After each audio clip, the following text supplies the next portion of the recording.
성경 말씀 함께 보겠습니다. 고린도전서 15장 12절에서 20절까지의 말씀. 신약성경 고린도전서 15장 12절에서 20절까지의 말씀입니다.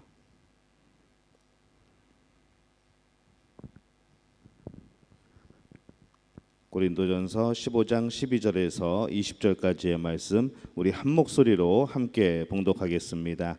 그리스도께서 죽은 자 가운데서 다시 살아나셨다 전파되었거늘 너희 중에서 어떤 사람들은 어찌하여 죽은 자 가운데서 부활이 없다 하느냐. 만일 죽은 자의 부활이 없으면 그리스도도 다시 살아나지 못하셨으리라. 그리스도께서 만일 다시 살아나지 못하셨으면 우리가 전하는 바는 것도 헛것이요 또 너희 믿음도 헛것이며 또 우리가 하나님의 거짓 증인으로 발견되리니 우리가 하나님이 그리스도를 다시 살리셨다고 증언하였음이라. 만일 죽은 자가 다시 살아나는 일이 없으면 하나님이 그리스도를 다시 살리지 아니하셨으리라. 만일 죽은 자가 다시 살아나는 일이 없으면 그리스도도 다시 살아나신 일이 없었을 터이요 그리스도께서 다시 살아나신 일이 없으면 너희 믿음도 헛되고 너희가 여전히 죄 가운데 있을 것이요 또한 그리스도 안에서 잠자는 자도 망하였으리니 만일 그리스도 안에서 우리가 바라는 것이 다만 이 세상의 삶뿐이면 모든 사람 가운데 우리가 더욱 불쌍한 자이리라. 그러나 이제 그리스도께서 죽은 자 가운데서 다시 살아나사 잠자는 자들의 첫 열매가 되셨도다. 아멘. 할렐루야. 하나님의 은혜가 오늘 수요예배 하나님 앞에 서 있는 여러분 가운데에 함께할 줄로 믿습니다. 계속해서 사도신경 우리들의 신앙의 고백에 대해서 계속 말씀을 나누고 있습니다. 오늘은 장사한 지 사흘 만에 죽은 자 가운데서 다시 살아나셨으며 하늘에 오르시어 전능하신 아버지 하나님 우편에 앉아 계시다가 이 부분까지 함께 살펴보면서 은혜를 나누려고 합니다. 우리가 보통 장례식을 할 때에 3일장을 치르게 됩니다. 그 3일이라는 의미가 완전히 사망했다고 인정이 되는 바로 그러한 기간이죠. 그래서 이 장사한 지 사흘 만에라는 것은 죽은 척 하는 것이 아니라 완전히 돌아가셨다가 3일 만에 다시 살아나셨다라는 것을 이야기를 하고 있습니다. 어떤 사람이 그런 얘기를 하더라고요. 예수님이 괜히 죽은 척한 거 아니냐. 안 죽었는데 괜히 죽은 척 하고 있다가 3일 만에 다시 그냥 나온 것 아니냐라고 말을 하는데 그래서 이 사흘이라는 이 3일이라는 개념이 완전히 죽은 것을 또 의미합니다. 또 어떤 사람들은 자기도 3일 만에 부활하겠다고 그랬다가 죽은 사람들이 꽤 많이 있습니다. 안 그럴 것 같은데 이상하게 또 그런 거를 또 도전해 보는 사람들이 있더라고요. 대부분 다 죽었습니다. 이 우리가 십자가의 사랑을 이야기하면서 우리가 그 십자가의 은혜를 함께 나누었지만은 이 십자가는 사랑의 극치입니다. 그리고 이 사랑은 결코 어떤 악의 방해에도 실패하지 않고 지지 않고 승리하는 것을 우리에게 보여주는 그런 사건이죠. 또 이 생명의 사건, 이 부활이 있음으로 인하여서 또 우리의 그 사랑의 승리를 또 보여주는 겁니다. 그래서 만약에 예수님이 부활이 없이 십자가에서 모든 이야기가 끝났다고 한다면은 우리의 예배는 날마다 슬픈 예배여야 합니다. 예수님이 돌아가셨으니까 그 슬픔, 그 안타까움, 그 원통함, 우리는 그런 예배를 드릴 수밖에 없는 것이죠. 예수님의 죽음을 애통해한 것으로 시작해서 그것으로 마무리 짓는 그런 우울한 예배가 될 겁니다. 그러나 예수님이 부활하셨기 때문에 죽음에서 승리하셨기 때문에 우리는 그것을 기념하여서 우리는 금요일에 모이는 것이 아니고 우리는 안식 후 첫날 바로 주일에 우리는 예배를 드리게 됩니다. 그래서 어떤 사람들은 토요일 날 모여야 되지 않느냐라고 말을 하는데 우리는 안식일을 지키는 사람들이 아니고 안식 후 첫날 예수님의 부활을 기념하여서 그 죄의 삭신 사망, 그 죽음을 이기신 예수님을 기념하여서 우리는 주일에 예배를 드리는 겁니다. 여러분 이 부분을 확실하게 기억하고 계셔야 됩니다. 그래서 성경의 안식일은 토요일인데 왜 우리는 주일날 예배를 드립니까? 라는 질문이 있습니다. 여러분들 이 이야기를, 이 의미를 확실하게 아시고 또 기억을 하시기를 바랍니다. 그래서 누군가 물어보게 될 때에 예수님이 부활하신 이후에 안식 후 첫날에 나타나셨을 때 바로 그때를 기념하여서 우리는 예배드리는 겁니다. 그래서 우리 예배는 우울한 예배가 아니라 십자가의 은혜가 있고 죄사함의 기쁨이 있고 그것도 부활의 기쁨이 있는 것이죠. 그래서 우리들의 예배는 감사가 있고 또한 복이 넘치고 축하하는 그런 축제의 예배인 줄로 믿습니다. 우리 믿음교회 성도들의 예배가 그런 의미를 가진 또 중심으로 드려지는 그런 감사와 축제 예배가 되시기를 예수님의 이름으로 축원합니다. 예수님은 남의 무덤을 빌려서 사흘 만에 살아나셨습니다. 이 세상의 유명한 사람들은 대부분 큰 무덤이 있습니다. 하지만 예수님은 무덤도 없고 또 시신도 없죠. 그래서 이 기독교는 다른 종교와 그의 다른 종교의 또 위대한 사람들과 다른 점이 바로 이 부분입니다. 부활하셨다는 것이죠. 무덤이 없다는 겁니다. 우리의 십자가의 신앙도 부활이 있기 때문에 가능한 겁니다. 부활이 없이 끝났다면은 십자가에서의 죽음이 의미가 없는 것이죠. 죄는 용서를 받았는데 그냥 죄 용서 받은 것으로 끝나버립니다. 그 이후에 우리가 영원히 살게 되는, 하나님 나라에 들어가서 살게 되는 이런 약속이 주어지지가 않는 겁니다. 그래서 이 부활이 없이 끝났다면은 이 사망에서 생명으로 옮겨지지를 못합니다. 계속해서 죽은 상태인 것이죠. 예수님이 다시 사시지 않았다면은 그분은 지금 통치하지 못하십니다. 다시 오시지도 못하고 우리가 고백하는 이 사도신경에 본디오 빌라도에게 고난을 받아 십자가에 못 박혀 죽으셨다. 아멘. 그러고 끝나야 됩니다. 그 이유가 없는 것이죠. 성령의 사역도 이어지지가 않습니다. 또 이 부활은 예수님이 하나님의 아들이라는 것을 증명해 주는 사건입니다. 인간이 해결할 수 없는 문제가 두 가지라고 그랬죠. 죄의 문제 그리고 이 죽음의 문제. 근데 이 예수님은 십자가에서 우리의 죄의 문제를 해결해 주셨고 또 부활을 통해서 이 죽음의 문제를 해결해 주십니다. 오늘 말씀 가운데에 15장 13절에 보면은 이렇게 말씀을 합니다. 만일 죽은 자의 부활이 없으면 그리스도도 다시 살아나지 못하셨으리라 이렇게 말씀을 합니다. 이건 대체로 우리가 생각할 때에 그리스도가 다시 사셨기 때문에 우리가 부활할 거다라고 생각을 하게 되는데 바울은 반대이죠. 바울은 먼저 사람은 원래부터 부활할 수 있는 그런 하나님이 주신 그런 것이 있다는 겁니다. 그런데 인간이 그 죄로 인하여서 이 영원히 살 수 있는 죽음에 이르지 아니하는 바로 이것을 경험하지 못하고 우리가 사망 가운데 죽음 가운데 있었다는 것이죠. 이 죄의 문제 때문에 그렇게 된 겁니다. 근데 예수님이 부활하셔서 부활의 첫 열매가 되십니다. 이전에 부활한 사람이 없습니다. 부활한 사람은 바로 예수님이 첫 열매가 되시는 거죠. 부활하시고 영원히 사신 분, 부활하시고 영원히 사셔서 우리와 함께 계신 분, 그분은 예수님밖에 없는 겁니다. 그래서 예수님을 첫 열매라고 말씀을 합니다. 15장 20절에 보면은 그러나 이제 그리스도께서 죽은 자 가운데서 다시 살아나사 잠자는 자들의 첫 열매가 되셨도다 이렇게 말씀을 합니다.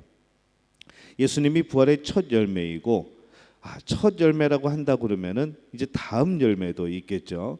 그 다음 열매는 누구인가 하면은 바로 예수님을 믿는 우리들인 줄로 믿습니다. 우리도 이제 예수님을 따라서 이 생명의 부활을 할 것이라는 바로 그러한 신앙의 고백인 것이죠.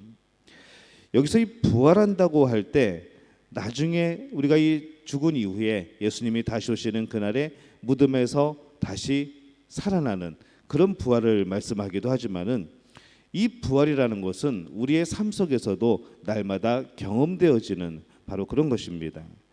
이전에 죄의 삶에서 죽어가던 인생이라 할지라도 과거의 모습이 비록 허물이 많다고 할지라도 오늘 예수 그리스도를 영접하면은 다시 시작할 수 있다는 것, 부활하신 주님과 나의 새로운 삶을 시작할 수 있다는 것, 이것이 바로 부활의 신앙이 되는 것이죠.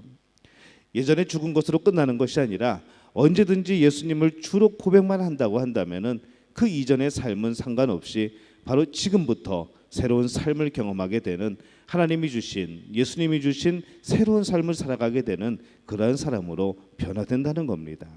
이것이 오늘 우리가 누릴 수 있는 바로 부활의 체험인 줄로 믿습니다. 실제적으로 예수님이 부활하신 증거는 이 빈 무덤과 또 시신이 없다는 것에서도 확인할 수 있지만은, 진짜 확실한 방법은 제자들의 변화를 보면 알 수가 있습니다. 예수님이 십자가에 못 박히기 직전까지 이 제자들의 모습이 어땠습니까? 예수님을 부인하고 또 예수님이 고난 당하고 십자가에 달리게 되자 다 도망갔습니다. 그러나 부활하신 예수님을 만난 후에 제자들의 모습이 변화됩니다. 예수님이 부활의 생명을 힘입어서 예수님을 부인하던 이 베드로가 목숨을 바쳐서 예수님을 전하게 되고, 의심하던 도마가 인도까지 가서 복음을 전하다 또 순교하게 되죠. 이 사람들, 이 제자들의 변화를 보면은 그 변화의 기점이 언제인가? 바로 부활하신 예수님을 만난 이후에 벌어진 일입니다. 부활하신 예수님을 만나고 성령이 임하고 그 가운데 이들은 정말로 상상하지도 못한, 이전에 전혀 찾아볼 수 없는 그런 모습들이 나타나기 시작합니다. 담대해지죠. 목숨을 내놓는 것을 두려워하지 않습니다. 복음 전하는 것을 가장 우선의 목표로 삼게 되는 겁니다. 바로 그 변화의 기점, 이 부활이 시작입니다. 주님을 만나는 순간에 과거의 삶은 지나가고 새로운 삶이 시작되는 것을 우리는 성경 말씀에서 볼 수 있는 것이죠. 그러면은 제자들만 그럴 것이냐 하는 것입니다. 오늘날도 마찬가지입니다. 우리에게도 마찬가지인 것이죠. 이 부활의 신앙은 오늘도 우리의 삶을 변화시킵니다. 다시 시작할 수 있는 가능성이 주어집니다. 예수님의 무덤을 찾아가던 여인들의 이야기를 통해서 그들의 근심이 뭐였습니까? 누가 우리를 도와서 무덤 앞을 막아놓은 그 돌을 옮겨줄까? 이들의 근심은 그것이었습니다. 하지만 그들이 갔을 때 어땠을까요? 이미 무덤 문은 열려 있었습니다. 그 돌을 누군가 굴려놨죠. 열려 있는 상태. 우리가 부활의 주님을 모시기만 하면 우리의 마음을 짓누르고 있는 이 무거운 돌들이 다 굴러가고 새로운 삶이 또 빛이 나의 삶에 임하게 될 줄로 믿습니다. 여러분, 그래서 날마다 이 부활의 주님을 경험하는 것이, 이 부활의 삶을 경험하는 것이 우리에게 참 중요한 그런 신앙적인 삶의 모습입니다. 그런데 우리가 이 부활을 너무 강조하다 보면은 이 십자가가 퇴색될 때가 있습니다.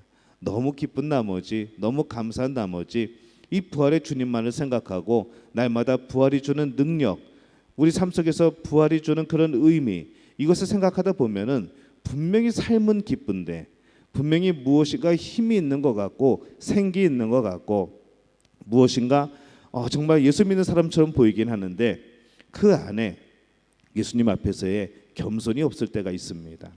왜 그런가 하면은 죽지 않았기 때문에 그런 것이죠. 그래서 이 부활의 삶, 이 부활의 신앙을 경험하기 이전에 우리는 먼저 죽어야 합니다. 어디서 죽어야 하는가 하면은 예수님과 함께 십자가에 못 박혀 죽어야 하는 것이죠. 십자가에서 내 죄를 용서받지 못한다고 한다면, 내가 십자가에 못 박혀 죽지 않는다고 한다면은 죽지 않은 사람이 어떻게 부활을 하겠습니까? 그 죄 용서함을 받지 않은 사람이 어떻게 영원한 생명을 누릴 수 있겠습니까? 그래서 이 복음은 여러분 항상 기억하셔야 될 게 십자가와 부활입니다. 십자가만이 복음이 아니고 부활만이 복음이 아니고 십자가와 부활이 복음인 것이죠.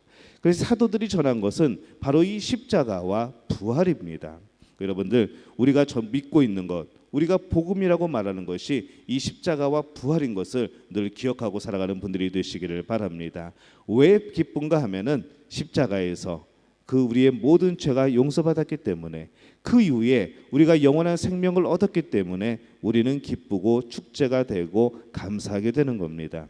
여러분 가운데 이 진정한 복음의 의미, 그리고 기쁨과 감사가 넘쳐나는 그런 삶이 이어지게 되시기를 예수님의 이름으로 축원합니다. 자, 부활의 다음에 나오는 것이 뭘까요? 이제 하늘에 오르셔야 되죠. 근데 이 하늘에 오르시어, 이 하늘이 어디일까요? 땅 위부터가 하늘일까요? 여기서 이야기하는 이 하늘은 우리가 보는 이 공간적인 하늘, 그리고 또 다른 차원의 하늘, 이런 의미로 나눠볼 수가 있습니다. 예수님이 승천하실 때의 모습이 사도행전 1장 11절에 나옵니다. 예수님이 하늘로 승천하실 때에 천사들이 이렇게 얘기하죠. 이르되 갈릴리 사람들아 어찌하여 서서 하늘을 쳐다보느냐. 너희 가운데서 하늘로 올려지신 이 예수는 하늘로 가심을 본 그대로 오시리라 하였느니라. 이렇게 말씀을 합니다. 이때 우리가 이 하늘 하니까는 날마다 우리가 바라보는 하늘, 그 스카이를 생각을 하죠. 이 영어 성경에 다른 헬라 성경도 안 그렇고 다른 성경도 대부분 다 그냥 헤븐으로 표시를 했는데, 이 영어 성경의 NIV 성경을 보면은 여기는 조금 다르게 나옵니다. 근데 저는 이 의미가 좀 약간 좀 생각해 보게 하는 그런 의미라고 생각이 듭니다. 여기는 어떻게 되어 있는가 하면은 갈릴리 사람들아 왜 하늘 스카이를 쳐다보느냐, 이렇게 되어 있습니다. 이같이 예수께서 하늘 헤븐으로 가셨다라고 말씀을 합니다. 그래서 이 앞에 사람들에게 이야기할 때는 너희가 왜 스카이를 쳐다보느냐, 왜 우리 눈에 보이는 그 하늘을 쳐다보느냐. 예수님은 그 하늘이 아니라 저 하늘, 하나님의 나라, 예수님이 이 땅에 오시기 이전에 바로 그곳으로 가셨고 그곳에서부터 다시 오실 것이다 라고 말씀을 하는 거죠. 그래서 이 성경을 이렇게 읽다 보니까 의미가 좀 더 확실해집니다. 이 헤븐이라는 것, 이 다른 차원이죠. 우리 눈에 보이지 않는 하나님의 세계로 들어가셨다는 것을 말씀을 하고 있습니다.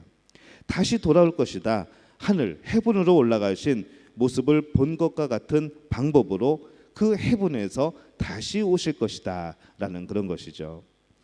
예수님은 보이는 세계에도 계셨고 보이지 않는 하나님의 나라에도 계신 것을 우리가 알 수 있습니다. 예수님이 부활하신 것은 예루살렘에서 일어난 역사적인 사건이라고 한다면은, 승천하신 것은 온 세계적인 하나님이 만드신 모든 세계와 연결되어지는 바로 그런 것을 우리가 알 수 있게 되는 것이죠. 예루살렘이라는 지역에서 부활하신 사건의 주인공이 아니라 바로 온 우주의 온 인류 가운데 바로 부활하신 그리고 승천하신 그런 사건이라는 것을 오늘 우리에게 알려주고 있는 것이 바로 오늘 신앙 고백의 이 부분입니다. 또 하늘에 올랐다라고 하는 것은, 여러분 성육신, 우리 처음에 신앙을 고백할 때 동정녀 마리아에게서 나시고 그랬습니다. 성령으로 잉태되어 동정녀 마리아에게서 나시고 말씀이 육신이 되어 이 땅에 임하신 겁니다. 그것과 반대되는 것이죠. 하늘에 올랐다라고 하는 것은 이 성육신과 반대되는 말씀입니다. 성육신은 보이지 않는 하늘나라에서 보이는 이 세계로 낮아지신 것이 바로 성육신입니다. 근데 이 승천은 뭘까요? 보이는 세상에서 보이지 않는 하나님의 나라로 올려지신 것, 이것이 바로 승천인 것이죠. 그래서 이 성육신과 승천은 방향이 다릅니다. 성육신은 위에서 내려오신 것이고 승천은 아래에서 올라가신 것이죠. 보이는 세계와 보이지 않는 세계, 이 땅에서의 우리의 삶과 하나님 나라의 그 삶이 연결되어지는 겁니다. 예수님이 올라가신 후에 또 하나님의 우편에 앉아 계신다고 말씀을 합니다. 이 우편에 앉았다라는 것이 과연 무슨 뜻일까요? 이 앉았다라는 것은 모든 사역을 마친 겁니다. 그리고 보통 좌정한다 그렇게 표현을 하죠. 우편에 앉았다. 앉아있다는 거 여러분 언제 앉습니까? 일이 다 끝났을 때, 쉴 때, 그때 앉죠. 이 앉았다는 것은 예수님의 사역이 다 이루어진 겁니다. 하나님 우편에 앉았다는 것은 예수님의 권세를 상징하고 능력을 상징합니다. 그리고 지금도 우리를 위해서 중보하고 계시고 기도하고 계신다는 바로 지금 상태를 말씀하는 것이죠. 하나님의 우편에 이 앉으신 것, 그것은 왕의 직무를 수행하는 자리에 오르셨다는 의미입니다. 이 앉는 것, 의자에 앉는 것, 어떤 자리에 앉는 것, 이것은 바로 그 안에 있는 직무가 있다는 것이죠. 그 위치가 있고 거기에 맞는 권위가 있는 것이고 위엄이 있는 겁니다. 그렇기 때문에 왕의 직무를 수행하기 위해서 그 자리에 앉으셨다라는 그런 의미가 됩니다. 그래서 예수님은 최고의 위엄 또 권능을 가지고 이 하나님 우편에 앉으셔서 우리를 위해 중보하시면서 지금 우리를 다스리시는 바로 그런 분으로 우리가 고백을 하는 겁니다. 사도행전 2장 33절에 보면은 베드로의 설교 중에 이런 말씀이 나옵니다. 하나님이 오른손으로 예수를 높이심에 그가 약속하신 성령을 아버지께 받아서 너희가 보고 듣는 이것을 부어주셨느니라. 사도행전 5장 31절입니다. 이스라엘에게 회개함과 죄사함을 주시려고 그를 오른손으로 높이사 임금과 구주로 삼으셨느니라. 사도행전 7장 56절입니다. 말하되 보라 하늘이 열리고 인자가 하나님 우편에 서신 것을 보노라 한대. 로마서 8장 34절입니다. 누가 정죄하리요 죽으실 뿐 아니라 다시 살아나신 이는 그리스도 예수시니 그는 하나님 우편에 계신 자요 우리를 위하여 간구하시는 자시라. 이렇게 말씀을 합니다. 앞에서 설명드린 내용이 다 성경 구절에 나오죠. 임금과 구주로 삼으시고 하나님 우편에서 함께 통치하시고 또 그곳에서 우리를 위하여 간구하시는 것, 바로 지금 예수님이 계시는 모습입니다. 그래서 이 하나님의 우편에 앉아 계시다는 것은 큰 권세를 가지고 큰 능력을 가지고 바로 나를 위해서 중보하고 계시는 예수 그리스도의 그 모습을 나타내고 있습니다. 지금 예수님이 뭐 하고 계신다고요? 큰 위엄의 자리에서, 큰 권세의 자리에서 왕의 직무를 맡으시면서 누구를 위해 중보하고 계신다고요? 안 들립니다. 누구를 위해서요? 그렇죠.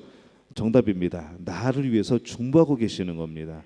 여러분이 얼마나 복된 분들인지 다시 한번 깨닫는 오늘 말씀이 되시기를 바랍니다. 오늘 우리가 고백하는 것은 예수 그리스도의 부활 그리고 승천입니다. 이 장사한 지 사흘 만에 죽은 자 가운데서 다시 살아나셨으며 하늘에 오르시어 전능하신 아버지 하나님 우편에 앉아 계시다가 우리는 매일매일 예수님의 부활을 사실 경험하고 있습니다.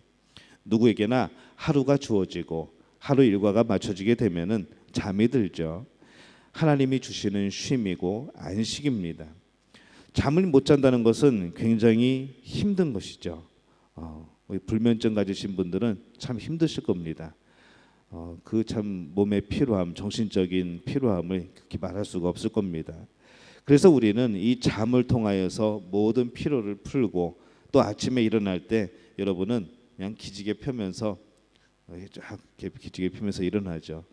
옛날에 기지개 피면은 키가 큰다고 그랬었는데 저는 기지개 많이 폈는데 이게 그 말은 안 맞는 것 같습니다. 아침에 일어날 때 그렇게 일어나게 되는 것이죠. 나에게 새로운 하루를 허락하신 하나님, 또 새 일을 시작하게 하신 하나님, 그분께 감사하면서 우리는 일어날 필요가 있는 겁니다. 그래서 여러분 밤에 잠들 때 이렇게 한번 말씀해 보시기를 바랍니다. 한번 따라해 볼까요? 내가 주 안에 잠드노라. 여러분 잘 때 돌아가시는 겁니다. 그리고 아침에 일어날 때 기지개를 펴면서 이렇게 말씀하시는 것이죠. 주의 은혜로 내가 부활했다. 날마다 여러분들은 어떻게 보면은 날마다 여러분들은 밤에 죽는 것이고 아침에 부활하는 겁니다. 날마다 그것을 경험하는 것이죠. 여러분 잠자면서 여러분 모든 일을 다 할 수 없습니다. 잠자는 사람은 깊이 잠들면은 아무것도 모르고 잡니다. 그것처럼 우리가 그렇게 죽었다가 아침에 하나님이 새롭게 주신 생명으로 일어나서 하루를 시작하게 되는 것, 얼마나 감사한 일일까요? 그러니까 여러분 하루에 마무리를 지면서 편하게 잠들 수 있는 것, 그것도 감사하시기를 바랍니다. 그리고 아침에 일어날 때 왜 또 하루가 시작됐냐고, 또 오늘은 또 왜 이렇게 몸이 찌부둥하냐고 그렇게 불평하면서 일어나지 마시고, 하나님이 나에게 오늘도 새로운 날을 주시고 새 생명을 주셨고 영원히 잠들지 아니하고 오늘 이 땅에서 누릴 수 있는 것들을 누리게 하셨다는 그런 고백을 하면서 일어나시기를 바랍니다. 그 일어나시는 시각이 새벽 5시 조금 전에 일어나시면은 더 복된 시간이 되겠죠. 새벽 기도에 참석하시라는 그런 말씀입니다. 그래서 잠잘 때 편하게 주무시고 또 아침에 일어날 때 기쁨으로 일어나는 우리 믿음의 가족들의 모습이 되시기를 바랍니다. 또 지금 그렇지 못한 분들이 계시다면은 우리가 그분들을 위해서 서로 기도해 드리고 그분이 편하게 주무실 수 있도록 또 정말 개운하게 일어날 수 있도록 기쁨 가운데 일어날 수 있도록 그렇게 여러분 또 중보해 주시기를 바랍니다. 주의 은혜로 내가 부활했다. 잠들고 일어나는 것, 그것이 바로 죽음과 또 부활의 그런 경험들입니다. 여러분은 예수님이 다시 오실 때에 거룩하게 다시 부활하실 분들입니다. 그리고 하나님의 귀한 상급을 받을 분들입니다. 장사한 지 사흘 만에 죽은 자 가운데서 다시 살아나셨으며 하늘에 오르시어 전능하신 아버지 하나님 우편에 앉아 계시다가, 우리가 이 신앙 고백을 통하여서 이 부활의 기쁨, 이 소망을 다시 한번 느끼며 살아가시기를 바랍니다. 그리고 우리의 왕 되신 주님께서 우리를 사랑하심으로 지금도 여전히 다스리고 계심을 여러분 꼭 기억하시기를 바랍니다. 오늘 이 신앙의 고백이 우리 믿음 가족들의 진정한 신앙의 고백이 되시기를 예수님의 이름으로 축원합니다. 우리 사도신경 한번 고백해 볼까요? 벌써 이제 중반까지 왔습니다. 우리 처음부터 그동안 우리 들었던 말씀 한번 떠올리면서 우리 끝까지 한번 고백해 보겠습니다. 나는 전능하신 아버지 하나님 천지의 창조주를 믿습니다. 나는 그의 유일하신 아들 우리 주 예수 그리스도를 믿습니다.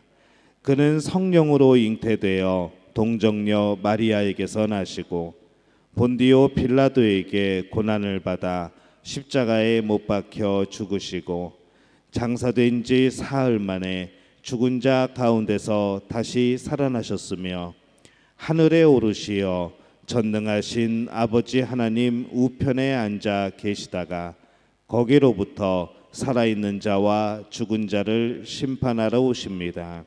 나는 성령을 믿으며 거룩한 공교회와 성도의 교제와 죄를 용서받는 것과 몸의 부활과 영생을 믿습니다. 아멘. 우리가 이 사도신경의 말씀이 끝나게 될 때에는 아마 여러분들 이 사도신경 고백할 때마다 그 말씀들이 떠오를 겁니다. 그리고 여러분의 진정한 고백이 되겠죠. 그동안 이게 무슨 내용일까 대충은 알겠지만은 어떤 의미인지 잘 모르고 외웠던 우리의 사도신경, 이제는 이것이 여러분의 진정한 신앙의 고백이 되시기를 예수님의 이름으로 축원합니다. 제가 기도하겠습니다. 죽음의 권세를 이기시고 부활의 첫 열매가 되신 예수님, 예수님의 부활로 인하여 우리의 영혼과 육체가 소망을 얻었음을 고백을 합니다. 날마다 우리 삶에서 예수님의 부활을 경험하게 하여 주옵소서. 지나간 과거에 얽매이지 아니하는 삶을 허락하여 주옵시고 주님 안에서 새롭게 시작하게 하시고 우리 몸과 영혼이 주 안에서 날마다 새로운 힘을 얻게 하여 주시옵소서. 또한 하나님의 우편 모든 것의 승리자가 되신 예수님께서 우리를 위하여 지금도 간구하심에 감사를 드립니다. 우리를 주님의 손에 붙들어 주시어서 우리 또한 세상에서 승리하는 삶을 살아가게 하여 주옵소서. 오늘 하루를 살아갈 때에 우리 삶에는 소망이 넘치는 새 하늘을 허락하시고 우리의 영혼 주님에 계신 하늘나라를 바라보게 하여 주시옵소서. 부활이요 생명 되신 예수님의 이름으로 간절히 축복하며 기도하옵나이다. 아멘.